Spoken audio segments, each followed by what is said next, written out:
Welcome to For the Common Good with Juanita, and I am your host, Juanita Farrow. And we have an exciting show for you today. We're talking about maximizing your moments, making those moments count.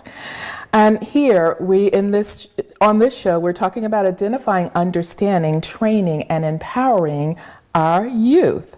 And we have on the show with us today to talk about this, Maxie Anderson. But let me tell you a little bit about Max. He draws from years of experience as a high school basketball and football coach, and even coach Mike Tomlin, I understand, coach of the Pittsburgh Steelers. Okay, go Pittsburgh. And he has experience working now even within NBA players. And today on the show, we're going to learn more about what it takes to be a good athlete and how communities can benefit from their investment in youth programs. And we think that that is so important, is that we need to do more to invest in our youth. So help me welcome to the show, Max Anderson. Welcome to the show, Max. Thank you, Juanita. I'm glad to be here. I am so glad you're here with such a wealth of knowledge here, and you actually coached Mike Tomlin of the Pittsburgh Steelers. It's a funny story. I got hired as a high school basketball coach, and the football coach came to me and asked me to coach football. Okay, I'll try it. And they couldn't get anybody to coach the JV football team. And they ran out of people, and the guy comes to me and says, "You're the JV football coach." Okay, I'll take the job. Nobody else wanted it. And the kids, I don't know, they bought in. We won the championship. We went 8-0. Wow. Won the championship, and we had a bunch of wonderful young men on that team and great support people, and Mike Tomlin just happened to be on that team. Oh my goodness. And he and I have maintained a close relationship since that time. He was a wonderful student and a great person, and so he's one that I hang my hat on. Wow. Nothing I did, just grace, favor, mercy, being in the right place at the right time. Right place at the right time. Well, he certainly turned out wonderful. Yes, he's done very well. He's done extremely well, and you can say that you had a small part of that. Hey, that's credit there. That's wonderful. So I know you work a lot with NBA players now. Yes. So what can an NBA player expect to achieve working with you? Well, NBA players are very different than when you work with normal high school or college players, because they're very specific in what they want to work on that summer. And because they've achieved such a high level of expertise in this, I tell people what separates them is it's amazing. Their mindset, their bodies, everything about them is a little bit different. So we sit down with a game plan, similar that we do with our young people, and they tell me what they want to work on that summer. And we will put all emphasis on one thing that summer. But the hard part for them, at least for the trainers piece anyway, is that sometimes they can be very difficult to work with. What makes them great sometimes is what makes them hard to work with. Stands in the way sometimes, huh? Yes, it does. Wow. So you have to get them to buy in. They're no different than when they're 9. They've got to believe that that's what they want to do. And so it can be an uphill battle, but we enjoy it. I really enjoy it, and people who work with us enjoy it. Wow. So you customize the program then to meet their needs for whatever you're going to work with them for? Yes, because what happens, being a trainer, at each level it should look different. It's no different than mastering language. You teach English, you have to learn English, French, and Spanish. So teaching NBA basketball players is different language. It's a different game. The way they play is different. The way you get in their minds a little bit different. The buy-in's different. Everything's different. And once you learn it, it becomes very similar to what you were doing. It's an adult body. It's making a lot of money. Right. They're part of the problem. These guys are making a lot more money than they're paying you. Yeah. But I enjoy it, and people who work with us really enjoy working with them. We've been blessed to work with a lot of really good players. Oh, wow. And that's the reason they stay good, is because they continually perfect their craft. You can tell the ones that are going to be great, and when I mean great, guys that will be in the league for a long time, because they come in with a sole focus. I don't have to call to wake them up. The drivers don't have to go and bang on the door all the time. Wow. They make the workouts their own time. They're professional. It's their job. It's how they eat. It's no different than you and your job. You get up in the morning, you have appointments you have to take care of. That's what they have to do. Yeah. Now, is it different working with an NBA player as opposed to working with a player who's playing overseas? Yes, that's still a little bit different because they've attained a higher level. The European players tend to be a little more like the college guys, a little more open to what you want to give them. And the NBA players are much more focused on what they have to do. The game's a little bit different, so you have to teach a little bit different. Even the basketball's different. Wow. And their demands are different. In the NBA, there's very little practice after the season starts for guys that are playing. In European basketball, they're practicing twice a day, so we have to do a lot more pounding and preparing the body, whereas the NBA body, we get to a little peak, then we back off because of the longevity of the season and the size of the bodies that are going against each other. Wow. Something I've always wanted to know is the talent that you see in these players. Is that something that really is developed, or are some of them just natural athletes? Oh, some of them is just God-given. There's nothing, there's absolutely nothing we can do but hone that skill. Wow. And then there's some of them that you really bring out that skill. Jarrett Sanders was a client of mine. He had a lot of IQ in the game, but his ability to drive himself wasn't natural. So we worked on little things, and then we had to do things because he wasn't very athletic to make up for his lack of athleticism, because NBA, the guys are so long, so athletic now, and he wasn't as long, wasn't as athletic. So we do things a little bit different that allowed them to continue to play in the NBA for a long time. Wow. Okay. Great. Well, that's really interesting. So there's some that are just, they naturally they have this gift, and others have to, I guess, practice a little bit more and perfect it a little bit more. I'll give you a good example. I didn't coach them. I coached against them, and I had teams that competed against them for a while. Was Allen Iverson. Oh, okay. Allen Iverson was natural. Just a natural. Really? Wow. But I never saw him in the gym during the offseason. Everything he had was God-given. He could just play.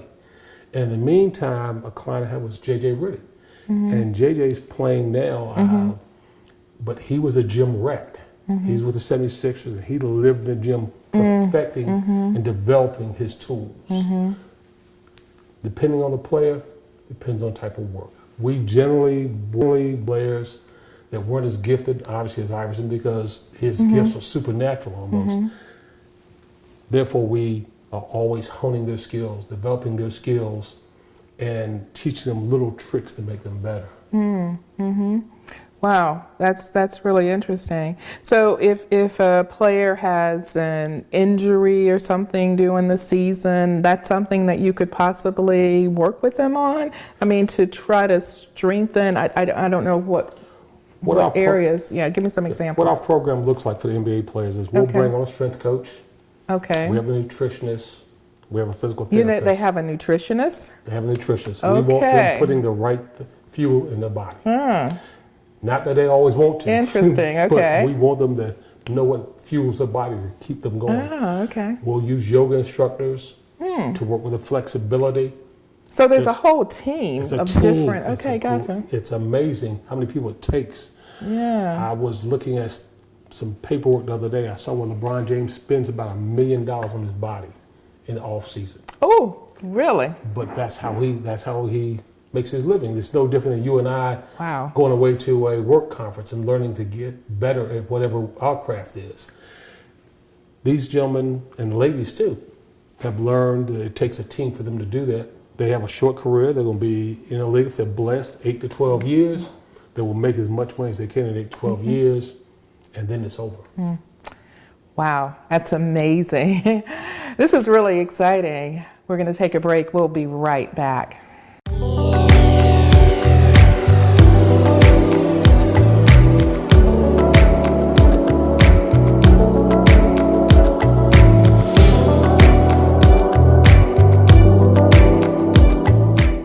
Welcome back to For the Common Good with Juanita, and I'm your show host, Juanita Farrow. I'm talking to Max Anderson, and we're talking about programs for athletes and especially for youth. And so I want to talk more about the working with the youth, Max, that you do. Now, we talked about the NBA players and how you work with the NBA players. How is it different, though, working with the youth from working with the NBA players in terms of how you structure the programs for them? Well, the programs are structured very similar. It's just scaled down. Instead of having a point of emphasis, we're emphasizing all the skills that they would need, whether it's ball handling, shooting, defending, moving without the basketball. Less days, we still utilize yoga and strength training for them. We'll talk nutrition. We don't bring a nutritionist in. And their stuff is more data driven. We have a worksheet. We go in there, every child has their own individual workout. It's got the drills they'll be doing, their goals, their times. That stuff is all recorded. The parent gets a copy. We keep a copy so we can set up our next workout. The world's become data and analytic driven. We were doing it by paper, and we still do it by paper. We've had great success, and it gives the kids a piece of paper to look back on and see what they've accomplished. And the thing we like about it is this. I'll talk to the kid, parent will come to me and say, Johnny won't shoot the basketball in the game, and we're paying this money, and he shoots the ball fine with you. We don't understand why he doesn't shoot the ball in the game. And we just pull out the sheet, and I look at Johnny, and it's just like a checking account. Johnny, we've taken 5,000 shots over the last week and a half. Who on your team has taken 5,000 game shots? Wow. And Johnny said, well, nobody. Well, Johnny, why you pass the ball to Bobby? You should be the one shooting the ball. So we want them to see that their work has a purpose. Interesting. Has a purpose. How many hours you put So you in. keep up with every little detail, even the number of shots they take during practice. Number of shots taken, number of shots made, the amount of time it takes to do it. Wow. And we want to consistently look at it and see their growth. We want them to see their growth, most importantly. I guess there's nothing more important than actually seeing the progress that they're making, and that's part of increasing their self-esteem, I suppose, so they can see they're getting better. That's very true. It's a model that schools kind of use, not as well. I don't think schools do as well as we do, but they see it every day. Yeah. They see what they've done every time they come in. We're able to look at it. We're able to talk about it. We have a little note section on the bottom where it says comments, and our trainers will write in their comments, and the students are allowed to write in their comments, like, workout was miserable. I didn't feel well. We want to know. And what we find out so many times, Juanita, is those kids will put things in there or tell us things. I broke with my girlfriend or boyfriend. I flunked my English test today. My dog passed away, whatever. And then all of a sudden we're able to have a conversation piece because we've got the comments. They've put in what happened. So all that lets us know maybe that's why there was a little bit of slippage today. Wow. So now we talked about self-esteem and how these programs really help increase the self-esteem of the youth, but also in terms of making decisions, because I suppose when you're on the court you have to make decisions, and sort of the critical thinking in the heat of the game or something. Does that kind of thinking and mindset help that same person when they're out in real life, to make decisions? What do I do? What do I need to do it? And the people around me, how do I engage them? We hope it does. We have examples where we've seen it, and we've also seen examples where the decisions weren't great. Right. And we've gone back and tell these stories to the kids that come after them. But obviously, if you're being pressured and you've got to make a game decision, and everybody's depending on you. Yes. Everybody. It's not just about Max. It's about the other 4 or 9, 11 people on the team. And then sitting down and analyzing the decision you made and why you made the decision, and then coming back and saying, did I make the best decision? And maybe I didn't make the best decision, but I made the best decision with information I had at that time. Well, how did you acquire that information? And we want that carryover in the classroom. We want to carry over in the street. Utilize those same tools. And we'll talk to them about athletes that have done it, that come back. We'll have them come back sometimes. Our players come back and talk to them. That's a good idea. Great. And they can relate to them a little bit younger than me. Yeah. And they'll come back and they'll talk to them and tell them about how they utilize what they learned on the court in life. Oh, wow. And so that's one of the things we really want to get across, that it has tremendous carryover, sports and life. They should go hand in hand. Wow. Wow, that's really amazing. And we have also, I think you talk about how this helps parents to really help parents to understand better their children and how their children respond to different situations. And you want to talk a little bit about that? Well, we want the parents to see what their child learning style is. I learned a long time ago that every child is capable of learning. We just have to find the right teacher and the right style of teaching to make this child successful. Right. We're always playing around with learning styles to see what style fits this child, whether we have to get on them hard or they need love, whether they're visual or auditory learners.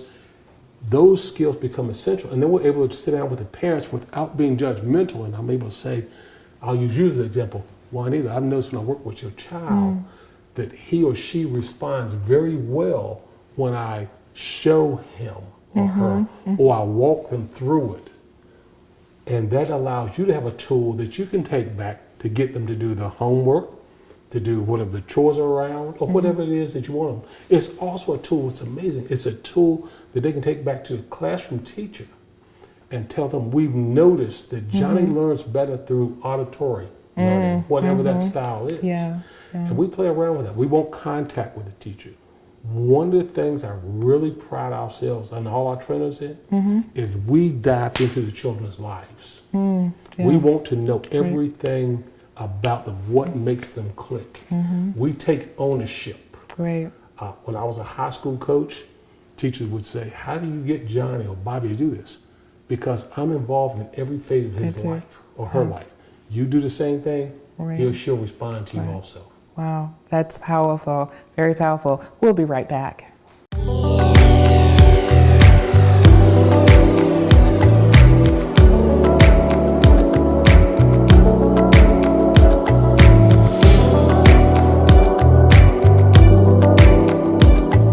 Welcome back to For the Common Good with Juanita, and I'm your host, Juanita Farrow. I'm talking to Maxie Anderson here, and we're talking about youth programming and athletes and the role that athletics can play in a child's life in terms of positive reinforcement, increasing self-esteem, etc. Now, we talked about, Max, how what parents can learn from their kids, but it's important for that parent to really be comfortable with the trainer that they decide to move forward with. So what can you say to parents who may need to understand, how do they go about finding that kind of trainer that's the best fit for their child? Well, questions I would ask, one is, what do you train? What use do you have of the facility? Because most of us do not own our own facilities. Call that facility and find out, does that person really operate out of it? If so, how often? Oftentimes I hear horror stories of parents having paid this person so much money, and he or she can't get the gym, I can't get my money back, I can't get my phone. Are they willing to give you a contract? What are their certifications? What kind of certifications do they have?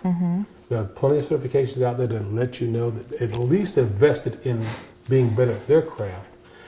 And I think one of the telltale signs, I always tell them, does that trainer have an open door policy? Too many things are happening to the kids now. We want our parents to feel comfortable coming in and out. We want them to feel comfortable leaving the child with us, but we also want them to feel comfortable staying the whole time. We're not locking the door. You can get in, the door's open. Oh, wow. We want everything seen. We want them to see exactly what's going on. If they're locking the door, they tell you can't be there. You want things CPR certified. Something happens. Can you treat my child immediately? What kind of access do you have to medical right there? And then can that trainer adjust their style to fit my child's style? You can be a very good teacher, but if you can't adjust your style, it doesn't mean you're not a good trainer. You're just not a trainer for my child. Yeah, okay. Well, that's a really important point. Those things to look for to make sure that you have the right trainer. And don't be afraid to ask questions and ask for references, I suppose. Please, yes, please. Yeah, that's very valuable. Now, I want to talk about your program that you are going to launch this spring. You want to talk a little bit about that in the community, the recreational program camp that you are going to start to help youth and the community come together. Right. What we're looking to do now is we talk about the camps coming out being multi-purposeful, but we're also going to have camps during spring break, so parents have a place to drop the kids off. We don't want it just to be basketball. Once again, the basketball is the hook. We want the full service these children. We want to be involved in their education. We want to be involved in helping them make great decisions. We want to be involved in whatever their need is. Not that we're trying to solve it, we're just trying to give them one tool. Maybe one tool allows them to make a great decision. Right. Maybe one encouraging word, that pat on the back, it's going to be okay, you're great. If we can build there, then that child goes back into the community, back into school with something positive. We have a parent during Christmas last year, that's because she brings some other kids in. And one of the things she told me was just that week and a half they were with you and your staff, how different they were when they went to school and how they told their friends about this program. And we started getting calls and we couldn't meet, obviously we couldn't meet all the needs, but we want to take something that we do in that gym. It should go back into school, go back in the community, and then we build and the world becomes a better place. Wow. That is powerful. So it's really about getting the community on board and really showing them the benefits of that. I mean, we certainly have to do something for our youth, and I think this is a good project, a demonstration project, to really demonstrate how it can work and be successful. And it has. You know, we have data that shows how successful it can be. We have testimonials. Wow. Wow. Yeah, well, that's really, really exciting. So if you were to speak now to the youth, to a parent, or to the community, what is it that you would say to them? I would tell them basketball is a wonderful avenue. It can do a lot of things for you. It offers a lot of things that can help you in school. It offers a lot of things that can help you in life. But most importantly, find something that your child wants to do that will give those skills. It doesn't have to be basketball, it can be singing, it can be dancing, it can be comedy, it can be a computer. Find their passion, let them pursue it, get behind them, and most importantly, get out of their way and let the expert do it. Be mom, be dad. Now, that's one of my pet peeves. You wanna know a pet peeve? I tell parents all the time, Johnny's gonna have a hard enough time with me today training. When he gets in the car or she gets in the car, they don't need you to tell them what they did wrong. They need to be mom and dad. It's okay. I love you. You're my son. You're my daughter. Be the parent. Enjoy seeing the child go through this process. Let them find their passion and make sure the person teaching is doing the same thing and your same beliefs you have. Wow, that's an awesome note to end on. Max, tell the viewers how they can reach you. Is there a website or information, email you want to give out? Certainly. Our email is maxbball, that's M-A-X, B as in boy, B as in boy, A-L-L, 32 at AOL.com, or you can go to our Facebook page called Reclaiming the Game. There'll be a news update coming up with all activities going on and camps and future events coming. So we look forward to hearing from you and hopefully being able to help you or your children through this process. So if you want more information about this program, which I think sounds like a wonderful program, then make sure that you follow up through email or through the Facebook page. Again, you've been listening and reviewing the For the Common Good with Juanita, and I'm your host, Juanita Farrow, and I thank you so much for joining us, and we look forward to the next time.